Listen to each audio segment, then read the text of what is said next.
Hello students, मैं आदर्श Sharma highway engineering के ये लास्ट चैप्टर में आप सभी का स्वागत करते हैं। ये आपका लास्ट चैप्टर होने वाला है, चैप्टर नंबर 10। ठीक है, कहीं कहीं किसी किसी बुक्स में इसको एयरपोर्ट इंजीनियरिंग के नाम से डिनोट किया जाता है और कहीं कहीं किसी किसी बुक में सिर्फ और सिर्फ आपको क्या देखने के लिए मिलेगा, एयरपोर्ट। किसी किसी बुक्स में आपको क्या देखने के लिए मिलेगा, एयरपोर्ट। ठीक है, तो ये दोनों एक ही चीज है बेसिकली। अब देखिए इसकी आवश्यकता क्या पड़ी कि हाईवे इंजीनियरिंग में आपको एयरपोर्ट पढ़ाने की क्या आवश्यकता पड़ी या एयरपोर्ट के बारे में बताने की क्या आवश्यकता पड़ी। हालांकि हमने आपको बहुत स्टार्टिंग में ही बताया था कि जब हाईवे नहीं, जब ये चैप्टर आपका या फिर ये जो बुक है आपका इंट्रोड्यूस हुआ था, तो ये आपका ट्रांसपोर्टेशन इंजीनियरिंग के नाम से इंट्रोड्यूस हुआ था। तो जब हम ट्रांसपोर्टेशन इंजीनियरिंग पढ़ते थे तो बेसिकली हम उसमें कई सारी चीजों को एक साथ पढ़ते थे। हाईवे के बारे में पढ़ते थे, रेलवे के बारे में पढ़ते थे, ब्रिज के बारे में पढ़ते थे, टनल के बारे में पढ़ते थे, वाटरवेज के बारे में पढ़ते थे और एयरवेज के बारे में पढ़ते थे। तो एक बुक के अंदर हम 6 अलग अलग चीजों के बारे में स्टडी करते थे। फिर उसके बाद ऐसा देखा गया कि सिलेबस हमारा काफी ज्यादा कॉम्प्लिकेटेड हो रहा था, तो सिलेबस को हमने 2 भागों में तोड़ दिया। Highway engineering part 1, highway engineering part 2। Highway engineering में हम सिर्फ हाईवे के बारे में पढ़ते हैं और जो सेकंड वाला पार्ट हो गया उसमें हम रेलवे, ब्रिज एंड टनल के बारे में पढ़ते हैं। ठीक है ना, तो हम जो पहला वाला पार्ट पढ़ रहे हैं उसमें हाईवे के साथ एयरपोर्ट की स्टडी करते हैं। ठीक है, तो बेसिकली एयरपोर्ट में एक सिविल इंजीनियर का क्या रोल है। बेसिकली आप लोग जानते हैं हाईवे में जो हाईवे चैप्टर है हमारा, जो हमारा ट्रांसपोर्ट चैप्टर है, इसमें सबसे ज्यादा जो रोल होता है, आप अगर ना जानते हो तो मैं आपको बता दूं, इसकी डिजाइनिंग से लेके सबसे पहले तो सबसे मेन चीज है रोड। जो आपका रोड बनता है, टैक्सीवे की बात करें तो टैक्सीवे, रनवे की बात करें तो रनवे, ये 2 मेन फैक्टर हैं, टैक्सीवे और रनवे। अगर आपका रनवे नहीं होगा तो प्लेन का लैंडिंग और टेक ऑफ नहीं होगा, और अगर आपका टैक्सीवे नहीं होगा तो जो पैसेंजर्स वहां पे ले जाए जाते हैं या फिर जो सामान मतलब जो कार्गो होता है, कार्गो का लोडिंग अनलोडिंग किया जाता है, तो वो पॉसिबल नहीं हो पाएगा। उसके अलावा एरोप्लेन का लैंडिंग और टेक ऑफ ये एक मैकेनिकल प्रोसेस है, लेकिन इसमें एक सिविल इंजीनियर की काफी ज्यादा भूमिका रहती है। ठीक है, आपको हम आगे पढ़ाएंगे, एक रोज डायग्राम बना बताएंगे कि किस तरफ से हवा ज्यादा आ रही है। जिस तरफ से ज्यादा हवा आती है बेसिकली हम उसी डायरेक्शन में, उसके अपोजिट डायरेक्शन में क्या करते हैं, एरोप्लेन का टेक ऑफ करते हैं, और जिस डायरेक्शन से हवा आती है उस डायरेक्शन में हम क्या करते हैं, इसका लैंडिंग करते हैं। ठीक है, तो ये इंजीनियरिंग टर्म है, आपको बाद में समझ में आएगा कि थ्रस्ट क्या होता है, ड्रैग क्या होता है। ठीक है, ड्रैग किसे कहते हैं, थ्रस्ट किसे कहते हैं और लिफ्ट किसे कहते हैं। तो बेसिकली लिफ्ट और ड्रैग 2 का कॉन्सेप्ट हम बाद में आपको पढ़ेंगे। सबसे पहली बात आती है, इंट्रोडक्शन की बात आती है कि बेसिकली कैसे कैसे क्या क्या रहा। तो अगर हम अपने भारत की बात करते हैं या फिर एक जनरल वे में ही बात करते हैं, इंटरनेशनल लेवल पे बात करते हैं, तो जानते हैं आप सबसे पहले 2 चीजें बहुत ज्यादा पॉपुलर थी। 2 तरह के यातायात बहुत ज्यादा पॉपुलर थे। पहला क्या है, रोडवे। पहला आपका क्या है, रोडवे। रोडवे को ही हम दूसरे नाम से क्या बुलाते हैं, हाईवेज। रोडवे को ही हम किस नाम से बुलाते थे, हाईवेज। पहले तो ये पॉपुलर है, और दूसरे नंबर पे किसकी बात करते हैं, रेलवेज की। आप अगर इंडिया की बात करें, इंडिया के बाहर दुनिया में किसी कंट्री की बात करें, तो ये 2 इंपॉर्टेंट ट्रांसपोर्टेशन के मोड थे। उस समय 2 सबसे ज्यादा इंपॉर्टेंट मोड होते थे। एक तीसरा मोड भी हमारा होता था जिसको हम डबल स्टार से लिख देते हैं। तीसरा मोड हमारा क्या होता था, तीसरा हमारा होता था वाटरवेज। ठीक, वाटरवेज काफी सस्ता होता था लेकिन बहुत ज्यादा टाइम कंज्यूमिंग होता था, बहुत ज्यादा टाइम कंज्यूमिंग होता था। रेलवे और रोडवे उसकी अपेक्षा क्या था, सस्ता भी था और लेस टाइम कंज्यूम करता था। तो इनमें कुछ कमियां थी, इन कमियों को खत्म करने के लिए हमने क्या बनाया, एयरपोर्ट बनाया या एयरक्राफ्ट इंजीनियरिंग बनाया। ठीक है, या एयरक्राफ्ट को बनाया। एयरक्राफ्ट में जिस चीज की स्टडी करते हैं उसको हम एयरपोर्ट इंजीनियरिंग बोलते हैं। ठीक है, तो बेसिकली इसमें हम क्या है, इसमें हम क्या स्टडी करेंगे, जो आपका एयरपोर्ट होता है, एयरपोर्ट की डिजाइनिंग होती है, एयरपोर्ट की डिजाइनिंग किस तरह की जाती है। ठीक है, लैंडिंग टेक ऑफ के बारे में डिटेल। ठीक है, डे में कैसे लैंडिंग टेक ऑफ करेंगे, नाइट में कैसे लैंडिंग टेक ऑफ करेंगे, लैंडिंग टेक ऑफ के लिए कौन कौन से साइंस यूज किए जाते हैं, रोड पे कौन कौन सी मार्किंग्स होती है, कितने अलग अलग प्रकार की लाइटिंग होती है, उन सारी चीजों को इसमें यूज करेंगे। ठीक, तो अगर हम सबसे पहले बात करते हैं 1927 में। ठीक है, 1927 में क्या किया गया था, एक सिविल एविएशन डिपार्टमेंट बनाया गया था। आप जानते हैं किसी भी चीज को ओपन करने से पहले क्या करना पड़ता है, उसका डिपार्टमेंट बनाना पड़ता है। जैसे आपको कॉलेज ओपन करना है या कोई इंस्टीट्यूट ओपन करना है, तो सबसे पहले आप क्या करेंगे, उसकी एक सोसाइटी ओपन करेंगे, किसी के नाम से सोसाइटी ओपन करेंगे, उस सोसाइटी का पैन कार्ड बनवाएंगे, आधार कार्ड बनवाएंगे, उसका रजिस्ट्रेशन करवाएंगे, उसका बैंक अकाउंट ओपन करवाएंगे। तो जब वो सोसाइटी आपकी रजिस्टर्ड हो जाएगी तभी आप उस पर कुछ भी वर्क कर सकते हैं। तो सेम हमको सबसे पहले क्या बनाना था, सिविल एविएशन एक डिपार्टमेंट बनाना था, जिसको 1927 में डेवलप किया गया। इसका काम क्या था, सिविल एविएशन सोसाइटी। सिविल मतलब आम जनता, आम पब्लिक के लिए। जब बेसिकली इसको बनाया गया था तो ये डोमेस्टिक लेवल पे बनाया गया था। मतलब डोमेस्टिक का मतलब क्या है, आपको अपने देश के अंदर एक सिटी से दूसरे सिटी जाना है, एक शहर से दूसरे शहर, या एक स्टेट से दूसरे स्टेट जाना है, तो उसको हम क्या बोलते हैं, डोमेस्टिक। इसीलिए यहाँ पे सिविल का नाम यूज किया गया, सिविल एविएशन डिपार्टमेंट बनाया गया था, ठीक है। सिविल एविएशन डिपार्टमेंट बनाया गया था। फिर आपका देखा गया 1929 में भारत की हम बात कर रहे हैं, भारत में इंपीरियल एयरवेज, ये भारत का नहीं था, भारत से बाहर का एयरवेज था। इसने क्या किया था, एक टेस्टिंग किया था दिल्ली से कराची के बीच में। उस समय कराची भी क्या होता था, उस समय कराची भी इंडिया का एक पार्ट था। कराची क्या होता था, इंडिया का ही एक पार्ट था। तो दिल्ली से लेकर कराची के बीच में क्या किया गया था, टेस्टिंग किया गया था। किस चीज का टेस्टिंग किया गया था, एयरवेज की टेस्टिंग की गई थी। दिल्ली से कराची के बीच में जो भी 300-400 किलोमीटर की दूरी हो, तो टेस्टिंग किया गया था। उसके बाद 1932 में टाटा का नाम आपने सुना होगा, टाटा का नाम आपने काफी सुना होगा। भारत में सबसे पॉपुलर जो एयरवेज रहा है वो आपका टाटा एयरवेज ही रहा है, टाटा एयरवेज ही रहा है। टाटा एयरवेज को ही बाद में इसका नाम बदल के, मैं आपको थोड़ी सी बात बता देता हूँ। टाटा एयरवेज क्या था, पहले काफी ज्यादा पॉपुलर होता था। फिर टाटा एयरवेज को क्या किया, गवर्नमेंट ने अपने अंदर ले लिया, भारतीय गवर्नमेंट ने अपने अंदर ले लिया। फिर इसी का नाम क्या रख दिया गया, इंडियन एयरवेज।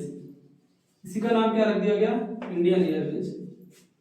मैं आपको एक छोटा सा फैक्ट बता दूं टाटा एयरवेज के बारे में, ये पूरी दुनिया में, पूरे संसार में सबसे बेस्ट एयरवेज सर्विसेज देता था। जब तक ये किसके पास था, जो रतन टाटा के फादर थे, ये उनके पास था। जैसे ही इसको इंडिया गवर्नमेंट ने अडॉप्ट किया, इसकी कंडीशन बद से बदतर हो गई, और इस समय 2023 में इसकी इतनी खराब कंडीशन हो गई है, 2023 में इसकी इतनी खराब कंडीशन हो गई है कि इसको फिर से क्या किया, फिर से टाटा एयरवेज ने टेक ऑफ कर लिया।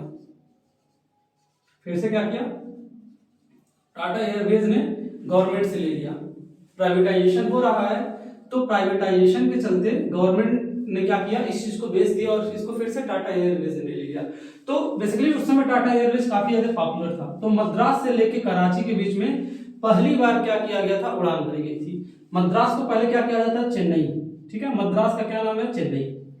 तो चेन्नई बोलिए या मद्रास बोलिए, नाम ये चेंज हो गया, तो आप इसको चेन्नई से समझ सकते हैं। तो चेन्नई से लेके कराची के बीच में क्या किया गया था, एयरवेज किया गया था। एयरवेज मतलब आपका हुआ था, और ये टाटा के थ्रू हुआ था। उस समय टाटा क्या होता था, काफी ज्यादा लग्जरी ब्रांड होता था और काफी बेस्ट सर्विस ये आपको प्रोवाइड करता था। ये भी आपका क्या था, डोमेस्टिक ही था। अभी मैं जितनी चीजें बता रहा हूँ डोमेस्टिक बता रहा हूँ। उसके बाद 1953 में देखिए, ये जो आपका जो 1932 में किया गया था, इसमें भी कोई पैसेंजर नहीं थे। ये भी आपकी क्या की गई थी, ये दोनों चीजें आपकी टेस्टिंग की गई थी। ये दोनों आपकी क्या थी, ये आपकी एक तरीके की टेस्टिंग थी। टेस्टिंग करके देखी जा रही थी कि ये चीज पॉसिबल है कि नहीं, हो पाता है कि नहीं। उसके बाद क्या किया गया, 1953 में इंडिया पार्लियामेंट में एयरपोर्ट अथॉरिटी के लिए बात किया गया। एयरपोर्ट अथॉरिटी के लिए बात किया गया। एयरपोर्ट अथॉरिटी के, जैसे आपको बस चलानी है तो बस के लिए बस स्टेशन बनाना पड़ेगा, रेलवे चलाना तो रेलवे स्टेशन बनाना पड़ेगा, मेट्रो चलाना है तो मेट्रो का स्टेशन बनाना पड़ेगा, वैसे एयरपोर्ट बनाना पड़ेगा एयरक्राफ्ट चलाने के लिए। तो एयरपोर्ट अथॉरिटी ऑफ इंडिया के लिए बात किया गया, ठीक है। इसके अंतर्गत सिर्फ और सिर्फ डोमेस्टिक एयरलाइन चलती और 8 बड़ी बड़ी कंपनियां, भारत की 8 बड़ी बड़ी कंपनियां, ठीक है, 8 बड़ी बड़ी कंपनियों ने क्या किया, इसमें पार्टिसिपेट किया। और फिर ये डिसाइड किया गया कि भारत में डोमेस्टिक एयरलाइन को क्या किया जाएगा, स्टार्ट किया जाएगा। फिर इसके बाद आपका 1947 में डोमेस्टिक 1947 में बेसिकली 1969 या 1960 में 1969 में आई थिंक आपका क्या किया गया, डोमेस्टिक एयरलाइन को पूरी तरीके से स्टार्ट कर दिया गया। अभी हम आगे और चीजें बताएंगे, ठीक है। अभी तो आपका इंट्रोडक्शन का पार्ट है, तो इसलिए इसमें बड़ी सारी चीजें नहीं है, क्योंकि ये किस लेवल पे, ये बिल्कुल मैं इंटरनेशनल लेवल पे बता रहा हूँ कि कैसे कैसे क्या किया गया था। अब इसके बाद आएगा जब आपका इंट्रोडक्शन आएगा कि भारत में किस तरह का एयरवेज का डेवलपमेंट किया गया, तो उसमें मैं आपको भारत का डाटा बताऊंगा, क्योंकि हमको बाकी किसी डाटा से मतलब नहीं है। उसके बाद फिर आपका आता है 1972 में। अभी मैं किसका बात कर रहा हूँ, ये जितना मैंने बात किया ये सब किसका बात है, ये टोटल मैंने डोमेस्टिक का बात किया, ये टोटल मैंने डोमेस्टिक का बात किया। फिर 1972 में क्या होता है, international airport authority of India को बनाया जाता है, IAAI। इस नाम को याद रखिएगा, IAAI, और इसको हम बोलते हैं AAI। अक्सर आप लोग देखते होंगे डिप्लोमा वगैरह लेवल पे AAI की वैकेंसी बड़ी ज्यादा निकलती है एयरपोर्ट अथॉरिटी ऑफ इंडिया में, ठीक है। साइट इंजीनियर वगैरह की वैकेंसी निकलती है कि जैसे जो रोड्स होते हैं, रनवे जो होते हैं, रनवे के मेंटेनेंस के लिए आता है। रनवे मेंटेनेंस के अलावा और भी कई सारे फैक्टर्स होते हैं, तो उसमें काफी ज्यादा सिविल इंजीनियर का काम होता है, मैकेनिकल इंजीनियर का भी काम होता है, ठीक है ना। लेकिन सिविल इंजीनियर का इसमें ज्यादा काम होता है। रोड से रिलेटेड अगर हम बात करते हैं तो काफी ज्यादा इसकी वैकेंसी निकलती है।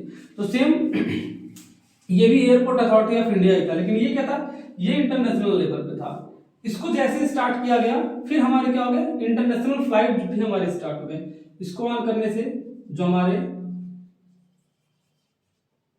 इंटरनेशनल फ्लाइट्स हैं वो क्या हो गए, उनको वो भी ऑन हो गए, ठीक है ना। तो पहले क्या था, पहले हमारा एक कंट्री का दूसरे कंट्री से टाई अप नहीं होता था, लेकिन 1972 में क्या हुआ, जैसे इस संस्था को बनाया गया, फिर हमारे दूसरे कंट्री से टाई अप किया और इंटरनेशनल जो फ्लाइट होती हैं उसको भी स्टार्ट करने का प्रयास किया गया, ठीक है। तो ये आपका क्या रहा, बेसिकली ये कुछ इंट्रोडक्शन का पार्ट रहा। अब इसके बाद जो दूसरी टॉपिक है, दूसरा टॉपिक आता है कि एयरपोर्ट बनाने के लिए बेसिकली हमको कौन कौन से फैक्टर हैं जो अफेक्ट कर सकते हैं, ठीक है।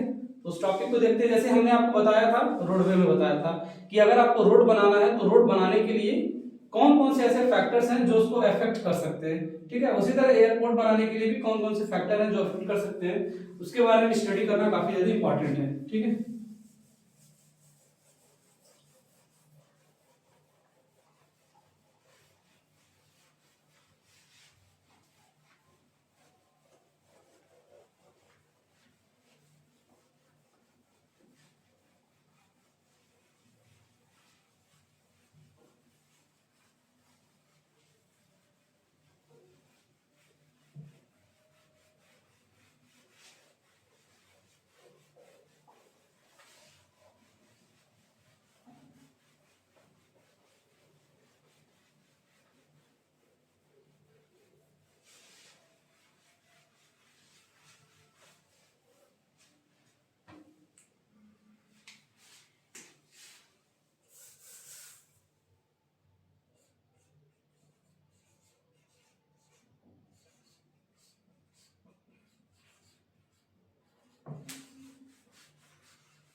अब देखिए वो कौन कौन से फैक्टर हैं जो एयरपोर्ट को सिलेक्ट करने के लिए अफेक्ट करते हैं। देखिए सबसे पहले तो आपने देखा होगा कि कभी भी एयरपोर्ट बनाया जाता है तो उसको शहर से थोड़ा दूरी पे बनाया जाता है। आपने सोचा ऐसा क्यों किया जाता है? क्योंकि सबसे पहला और सबसे मेन रीजन क्या है कि हमको काफी ज्यादा लैंड की आवश्यकता पड़ती है। आपको मैं एक छोटी सी बात बता दूं, जो एयरपोर्ट का रनवे होता है ये आपका मिनिमम कम से कम अगर आपका जैसे कुल्लू मनाली की बात करें, नेपाल की बात करें, शिमला में बात करें, जहां पे बहुत कम जगह है, बहुत कम जगह के लिए भी हमको 1.5 किलोमीटर के रनवे की आवश्यकता होती है।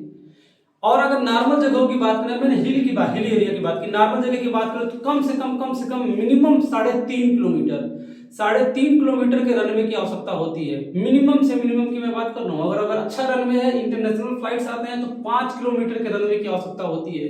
और अगर 10 तरह की उसमें गाड़ियां आ रही है, 10 तरह के एरोप्लेन आ रहे हैं, 10 तरह के एरोप्लेन जा रहे हैं, तो आपको कम से कम मिनिमम 20 ट्रैक बनाने पड़ेंगे या 15 ट्रैक बनाने पड़ेंगे। तो आप समझ लीजिए कम से कम आपको 200 एकड़ जमीन की आवश्यकता पड़ेगी, 100 से 200 एकड़ की जमीन की आवश्यकता पड़ेगी। तो सबसे पहला फैक्टर ये रहा कि इसीलिए हम इसको क्या करते हैं, शहर से थोड़ा दूर बनाते हैं, ऐसे जगह पे बनाते हैं जो बहुत ज्यादा क्लाउडी प्लेस ना हो, ठीक है ना। क्योंकि ये एक ऐसा फैक्टर है कि आतंकवादी जो गतिविधियां होती हैं उसको भी कंट्रोल करने के लिए काफी ज्यादा जरूरी होता है। कभी कभी आप लोग ये देखते हैं पॉलिटिकल बहुत सारे रीजंस होते हैं कि कभी कोई नेता आ रहा है, कभी कोई प्राइम मिनिस्टर आ रहा है, तो हम शहर के बीच में इसको नहीं बना सकते, क्योंकि ड्यू टू सिक्योरिटी रीजंस, बहुत तरह ऐसे सिक्योरिटी रीजन है कि हम शहर में नहीं बना सकते। शहर में रहेगा तो कोई भी कहीं से बहुत ज्यादा एक्सेस कर लेगा। तो पहला रीजन ये होता है कि हम लोग फ्यूचर को देखते हैं, फ्यूचर एक्सपेंशन देखते हैं, ठीक है। पहला रीजन आपका है फ्यूचर एक्सपेंशन, कि भविष्य में हम क्या कर सकते हैं, इसको और ज्यादा एक्सपेंशन कर सकते हैं इसका। इसीलिए हम इसको क्या करते हैं, शहर से दूर बनाते हैं और ऐसे जगह बनाते हैं कि हमको जहां पे काफी सारे जमीन की आवश्यकता पड़े, ठीक है। दूसरा फैक्टर क्या है, हम इसको इस जगह बनाते हैं कि जहां पे बहुत ज्यादा जमीन स्लोपी ना हो, ठीक है ना। मतलब कोशिश करते हैं कि इसको हम कहां पे बनाए, प्लेन ग्राउंड पे बनाए। कहां पे बनाए, प्लेन एरिया में बनाए। अब ऐसा नहीं है कि हम इसको हिली एरिया पर नहीं बना सकते हैं, हिली एरिया पर भी बना सकते हैं, लेकिन वहां पे आपको क्या करना पड़ेगा, फिर वही आपको कटिंग करना पड़ेगा। बिना कटिंग किए हो नहीं पाएगा, तो कटिंग करके आपको बनाना पड़ेगा, ठीक है ना, कटिंग करके आपको बनाना पड़ेगा। इसलिए हम कोशिश करते हैं इसको, हम क्या बनाए, कोशिश करें कि हम इसको प्लेन एरिया में ही बनाएं जहां पे ग्रेडियंट बहुत ज्यादा दिक्कत ना हो। तीसरा, ऐसे जगह पे बनाते हैं जहां इलेक्ट्रिसिटी की कमी ना हो, इलेक्ट्रिसिटी का एक्सेस इजी हो, इलेक्ट्रिसिटी का एक्सेस इजी हो। अगला वाटर, वाटर का एक्सेस इजी से हो जाए, मतलब पानी का एक्सेस इजी से हो जाए, ठीक। अगले ऐसे बनाते हैं कि जहां से, ये हम कोशिश करते हैं कि यहां से क्या हो जाए, ऐसा इसको जगह बनाते हैं।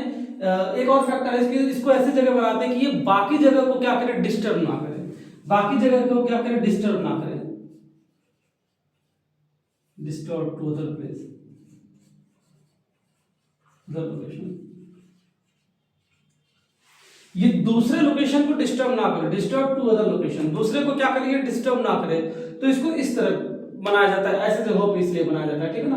तो ये कुछ मेन चीजें हैं जिनको हम क्या कर सकते हैं, जिनको हम दिमाग में रख सकते हैं, और दिमाग में रख के हम क्या कर सकते हैं, ये इस तरह का एक्सपेंशन कर सकते हैं, ठीक है।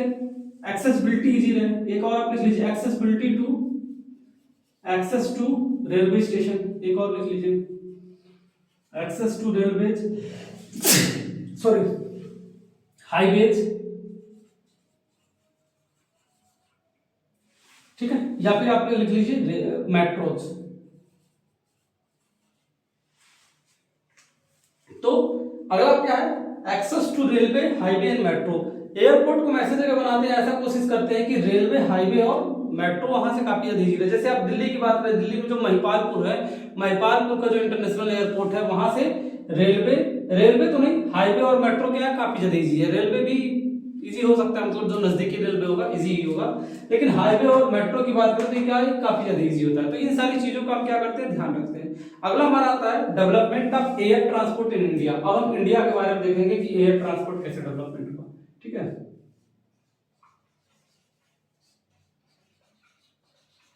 डेवलपमेंट ऑफ एयर ट्रांसपोर्ट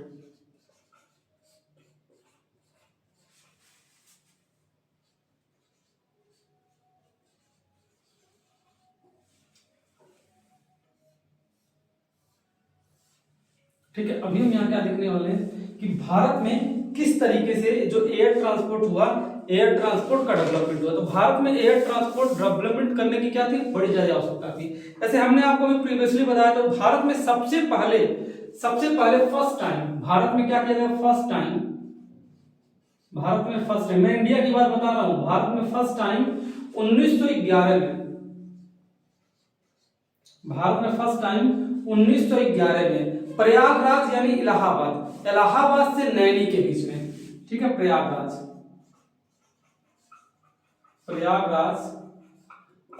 को भी हम किस नाम से बुलाते हैं, इलाहाबाद, सॉरी इलाहाबाद को हम प्रयागराज के नाम से बुलाते हैं, ठीक है। मैं आप भी करके लिख देता हूं, प्रयागराज से इलाहाबाद, प्रयागराज इलाहाबाद से नैनी, सॉरी नैनी, प्रयागराज से नैनी के बीच में, इलाहाबाद से नैनी के बीच में लगभग कितने का डिस्टेंस है, 10 किलोमीटर, 10 किलोमीटर बिटवीन, 10 किलोमीटर का डिस्टेंस है। तो प्रयागराज से लेके या इलाहाबाद से लेके नैनी के बीच में जो 10 किलोमीटर की दूरी है, उसमें हमने क्या किया था, एयरमेल ऑपरेशन किया था, ठीक है। क्या हमने किया था, हमने एयरमेल ऑपरेशन किया था।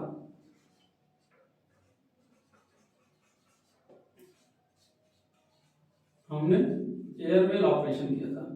इस एयरमेल ऑपरेशन में क्या करना था, बेसिकली एक प्रकार की क्या थी, एक प्रकार की ये टेस्टिंग थी, एक प्रकार की ये एयरक्राफ्ट की टेस्टिंग थी, एयरक्राफ्ट टेस्टिंग थी, ठीक। क्या की जा रही थी, एयरक्राफ्ट की टेस्टिंग की जा रही थी कि किस तरीके से ये होता है, ठीक है। इस डिस्टेंस में कितने कम समय में पहुंच सकते हैं, कितने कम समय में आ सकते हैं, जा सकते हैं, ये सारी चीजें की गई। उसके बाद में अगर देखा जाए, एक्चुअल में देखा जाए तो 1947 में भारत में क्या किया गया, एयर इंडिया इंटरनेशनल लिमिटेड का गठन किया गया, ठीक है। भारत में पहली बार 1947 में, भारत जैसे ही आजाद हुआ, 1947 में जैसे ही भारत आजाद हुआ तो हमने क्या किया, हमने एयर इंडिया इंटरनेशनल लिमिटेड का को स्टार्ट किया। एयर इंडिया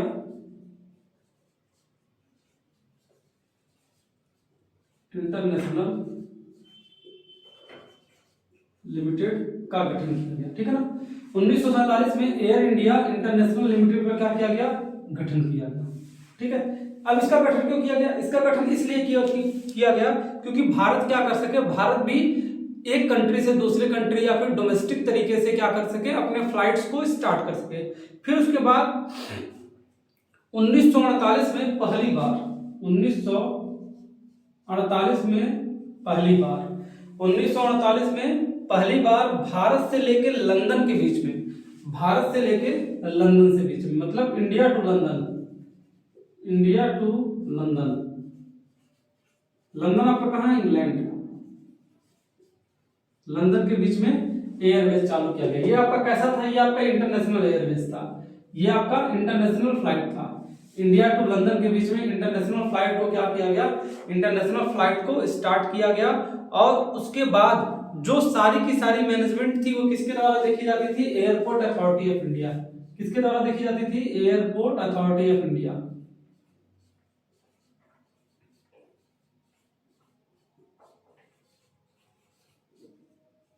अभी के समय तक क्या था, इंटरनेशनल नहीं खुला था, क्योंकि इंटरनेशनल वाला हमारा क्या, हमारा क्या है, 1972 में इंटरनेशनल एयरपोर्ट खुला था, ठीक है। तो ये क्या देता था, एयरपोर्ट अथॉरिटी ऑफ इंडिया देता था, इसके अंदर 125 एयरपोर्ट्स खोलने थे, 125 एयरपोर्ट्स जो थे ये क्या करने थे, 125 एयरपोर्ट्स ओपन करने थे। ओपन करने का मतलब क्या रखा गया, ओपन ही नहीं करने थे, मतलब उसका प्रस्ताव रखा गया कि वो ओपन किए जाएंगे, ठीक है ना। उसके बाद फिर आपका सबसे पहली जो एयरलाइंस थी एयर इंडिया थी, एयर इंडिया और इंडियन एयरलाइंस द्वारा किया गया, ठीक है ना। तो सबसे पहले जो भारत में फ्लाइट किया गया था वो आपका क्या था, एयर इंडिया था या इंडियन एयरलाइंस था, ठीक है।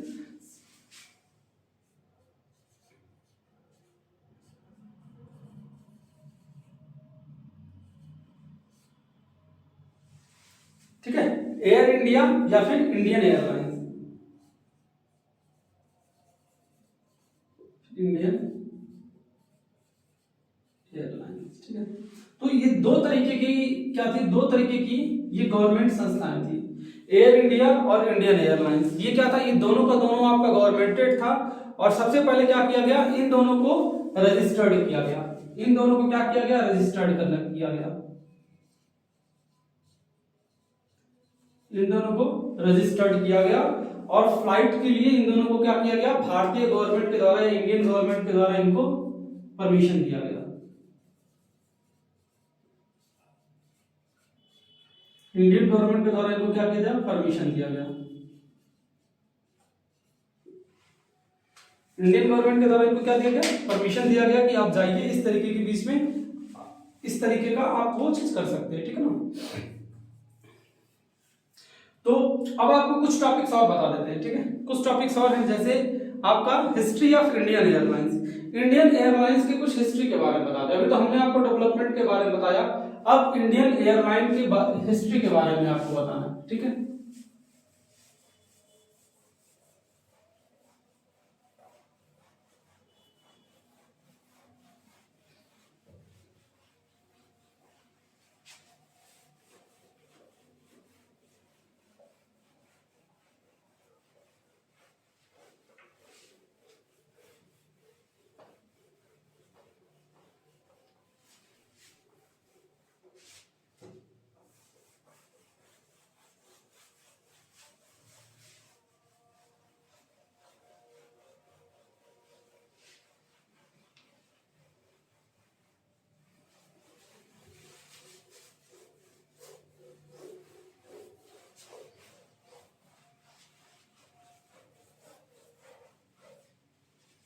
नेक्स्ट हमारा टॉपिक आता है history of Indian airlines.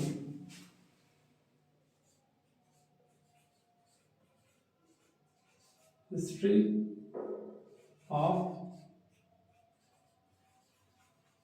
Indian airlines.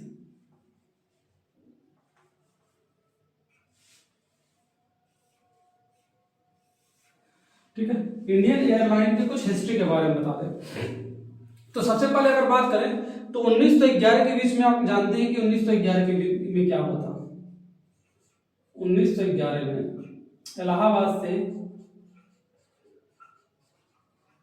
Allahabad to Naini के बीच में, इलाहाबाद से नैनी के बीच में क्या किया गया था, फर्स्ट टाइम एयरवेज को स्टार्ट किया गया था। ठीक है, इलाहाबाद से नैनी के बीच में क्या किया गया था, first time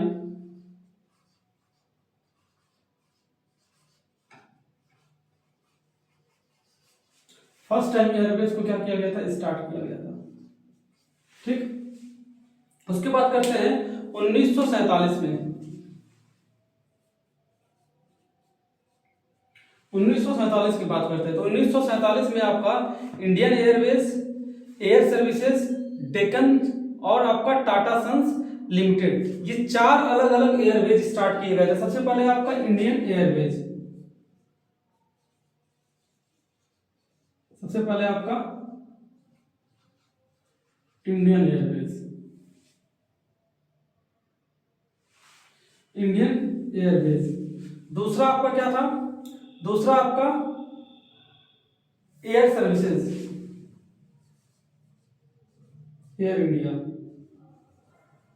air India, Tata Sons, Tata Sons Airways और डेक्कन।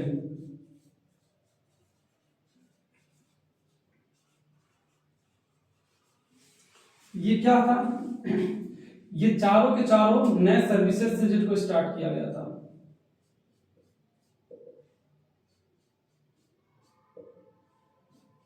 ये 4 क्या थे, ये एयर सर्विसेज थे, एयर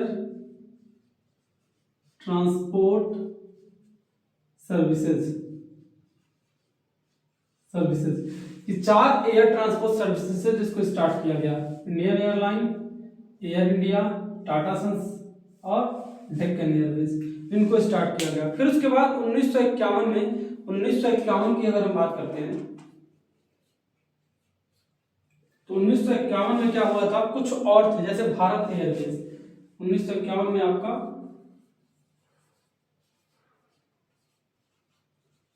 भारत एयरवेज। दूसरे नंबर पे बात करते हैं तो Airways India,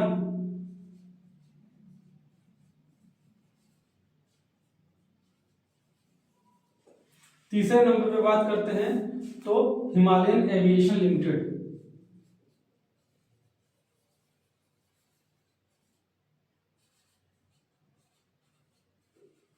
Himalayan Airways limited. और चौथे की बात करते हैं तो चौथा हमारा होता है कालिंगा एयरलाइंस, कालिंगा एयरलाइंस। ठीक है, चौथा ये आपका क्या, पहला, दूसरा, तीसरा और चौथा। मैंने क्या बोला था, 8 तरीके के सर्विसेज स्टार्ट करने थे। 4 एयरवेज यहां हो गया था और 4 एयरवेज इधर हो गया। टोटल कितना हो गया, टोटल 8 एयरवेज हो गया, टोटल 8 एयरवेज सर्विसेज हो गया। टोटल 8 एयरवेज सर्विसेज क्या किया गया, स्टार्ट किया गया। समझ गए, टोटल आपका 8 एयरवेज सर्विसेज स्टार्ट करना था और 8 एयरवेज सर्विसेज स्टार्ट किया गया। फिर आगे हम बात करते हैं किसकी, 1953 की बात करते हैं, 1953 की बात करते हैं। तो 1953 में क्या किया गया था, 1953 की अगर हम बात करते हैं तो 1953 में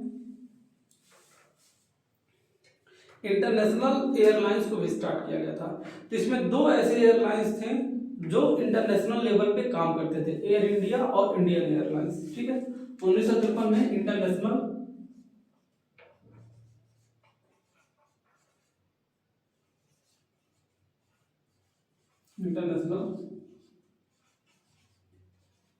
एयरलाइंस को क्या किया गया था, स्टार्ट किया गया था।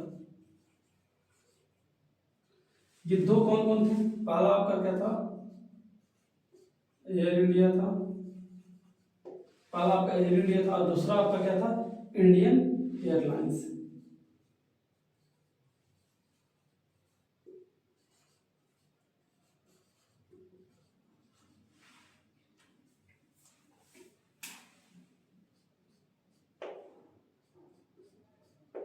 ठीक, पहला आपका एयर इंडिया और दूसरा ये दोनों का दोनों आपका क्या था, इंटरनेशनल भी था।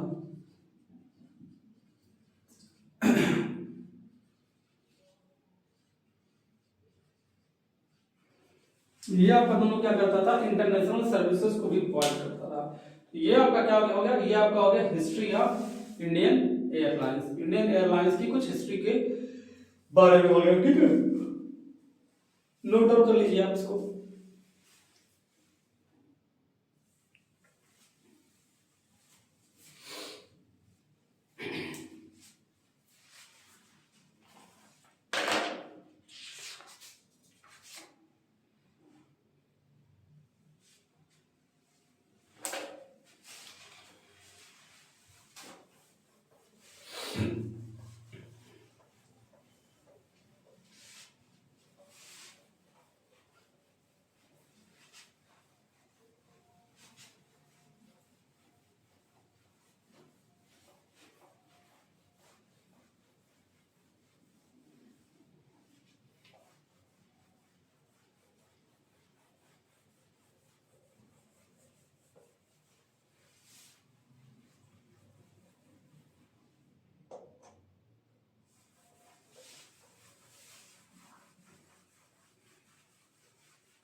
अब कुछ टर्मिनोलॉजी के बारे में आता है कि जो एयरक्राफ्ट होता है, एयरक्राफ्ट से रिलेटेड कुछ टर्मिनोलॉजी है जिनके बारे में आपको जानना काफी जरूरी है।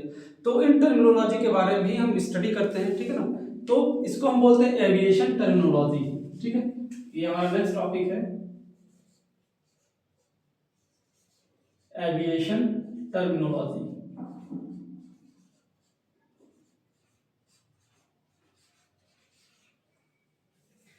एविएशन टर्मिनोलॉजी में सबसे पहले हम स्टार्ट करते हैं कि आपका एयरक्राफ्ट क्या होता है। ठीक है, सबसे पहले हम स्टार्ट करते हैं कि आपका एयरक्राफ्ट क्या होता है।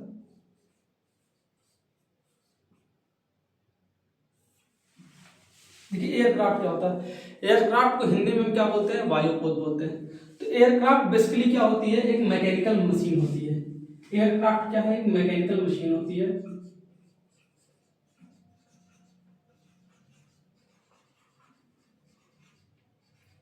एक आपकी क्या है, एक आपकी मैकेनिकल मशीन होती है जो कि क्या होती है, जो कि हवा में एयर ट्रांसपोर्ट, ये मैकेनिकल मशीन होती है। और ये किसके काम में आती है, ये एयर ट्रांसपोर्ट के काम में आती है, एयर ट्रांसपोर्ट के काम में आती है। अब अगर हम एयरक्राफ्ट की बात करें तो इसमें कई सारी चीजें आ जाती हैं, जैसे एरोप्लेन। एरोप्लेन भी क्या है आपका, एयरक्राफ्ट आ जाता है। ठीक है, हेलीकॉप्टर की बात करें तो ये भी आपका एयरक्राफ्ट आ जाता है। रॉकेट की बात करें तो ये भी आपका एयरक्राफ्ट आ जाता है। ग्लाइडर्स, ग्लाइडर्स आप जानते होंगे, ये ग्लाइड करने के काम में आता है, उड़ने के काम में आता है। तो ग्लाइडर्स भी इसी तरह से आ जाते हैं। अगर हम इसकी एवरेज स्पीड की बात करें, एयरक्राफ्ट की एवरेज स्पीड की बात करें, ठीक, इसके एवरेज स्पीड की बात करते हैं तो जो इसकी एवरेज स्पीड होती है वो लगभग 1130 किलोमीटर पर आवर होती है। इसकी एवरेज स्पीड की बात करते हैं तो 1130 किलोमीटर पर आवर होती है।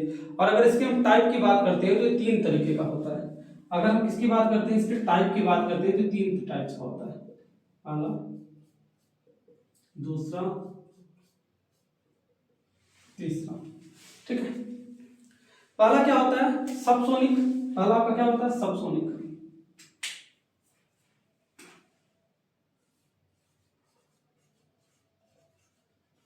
Subsonic aircraft. दूसरा होता है सुपरसोनिक एयरक्राफ्ट, और तीसरा आपका होता है हाइपरसोनिक। Hypersonic aircraft. अब आप किस तरह तीनों को डिवाइड करते हैं? बेसिकली बात आती है सबसोनिक, सुपरसोनिक और हाइपरसोनिक की बात आती है, तो इसको हम किस तरह डिवाइड करते हैं? तो जो हमारी एयर की स्पीड होती है, हवा की स्पीड होती है, हम उसको क्या बोलते हैं? उसको हम 1 मैक बोलते हैं। जो हमारी एयर की स्पीड होती है, हवा की स्पीड होती है, हम उसको क्या बोलते हैं? हम उसको 1 मैक बोलते हैं। ठीक है, 1 मिनट स्टूडेंट बस।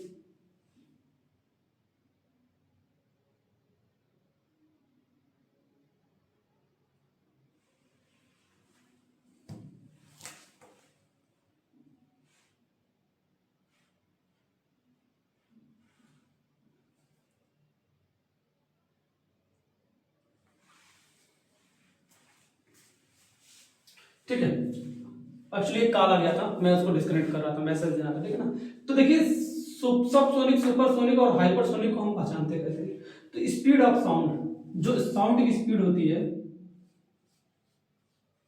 स्पीड ऑफ साउंड, अगर हम साउंड की स्पीड की बात करें तो ये आपका 1200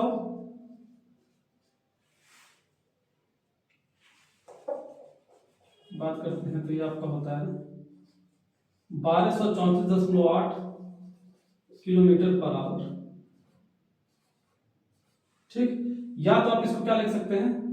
12, बार बार गलती क्यों हो रहा है?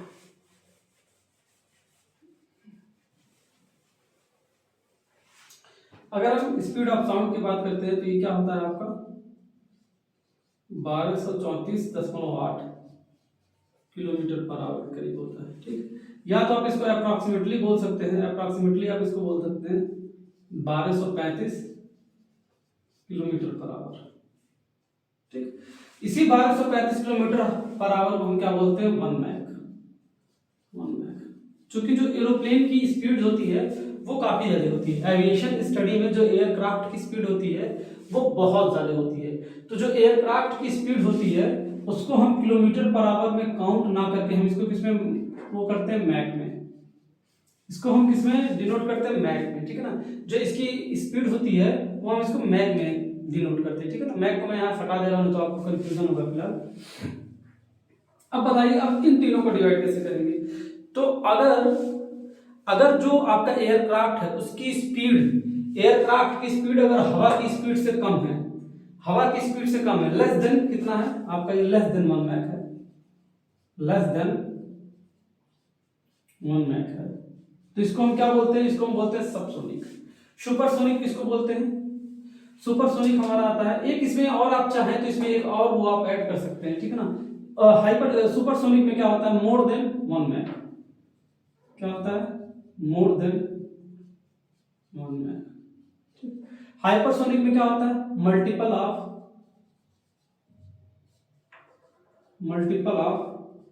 1 मैक। ठीक, सबसोनिक में क्या होगा? तो सबसोनिक आपका होता है वो 800, 900, 1000 किलोमीटर पर आवर की स्पीड से उड़ता है। अगर हम सुपरसोनिक की बात करते हैं तो ये 1235 किलोमीटर पर आवर की स्पीड से ज्यादा की स्पीड से उड़ता है। और अगर हम हाइपरसोनिक की बात करते हैं तो ये आपका लगभग 2000, 3000, 4000, 5000 किलोमीटर की स्पीड तक उड़ सकता है। ठीक है ना? तो इस तरीके से हम इसको क्या कर सकते हैं? डिवाइड कर सकते हैं। अगर एक और आप बात करते हैं, यहाँ पे एक और आप बात करते हैं, इसको हम बोल सकते हैं सोनिक एयरक्राफ्ट। इसको हम बोल सकते हैं sonic aircraft.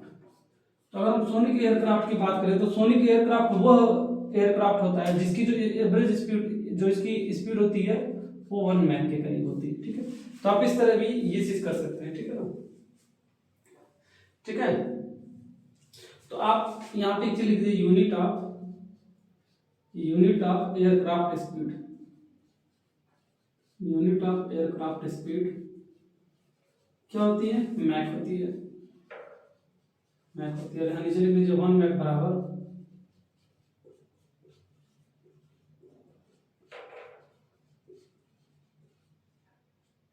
1235 kilometre per hour. ठीक है,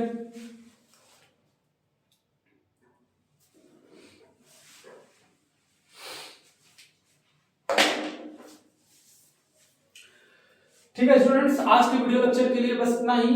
जो नेक्स्ट वीडियो लेक्चर होगा हम और भी पढ़ेंगे कितने टाइप्स के हमारे एयरक्राफ्ट होते हैं, जैसे हेलीकॉप्टर क्या होता है, रॉकेट क्या होता है, ग्लाइडर क्या होता है, एरोप्लेन क्या होता है, तो अलग अलग इनके बारे में पढ़ेंगे। तो फिर ठीक है स्टूडेंट, मिलते हैं नेक्स्ट वीडियो लेक्चर में, तब तक के लिए थैंक यू।